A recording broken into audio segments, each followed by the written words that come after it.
সুপ্রিয় দর্শক মন্ডলী, আসসালামু আলাইকুম। আশা করি আপনারা সবাই ভালো আছেন। আজ আমি চলে যাচ্ছি বৃষ্টির মধ্যে বগুড়া জেলার সদরকান্দি উপজেলার দেবডাঙ্গা গ্রাহীন বাঁধে। সামান্য বৃষ্টির ফলেই রাস্তাঘাট তলিয়ে গেছে। যেমনটা আপনারা দেখতে পাচ্ছেন, রাস্তার ভিতরে প্রচুর পানি রয়েছে, যা মানুষ চলাচলে অনেক ভোগান্তি সৃষ্টি করে। দেখুন, আমার চলতে অনেক সমস্যা হচ্ছিল, তাই আমি একটু জোরে জোরে হাঁটছিলাম। তো আপনারা দেখতে পাচ্ছেন রাস্তায় কি পরিমাণ কাদো এবং পানি রয়েছে।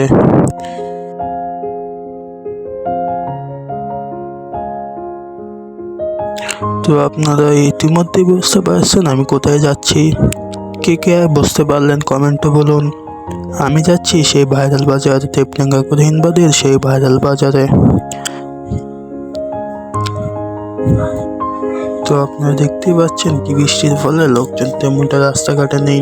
বৃষ্টির মধ্যে রাস্তাঘাটে মানুষ খুঁজেই পাওয়া যাচ্ছে না। দেখুন, আমি চার মাথাতে এসেছি সেই ভাইরাল বাজারে। বৃষ্টির মধ্যে একটি দোকানের নিচে বসেছে আঘাত। আপনি নতুন দেখলে বৃষ্টি ফলো করুন। ধন্যবাদ।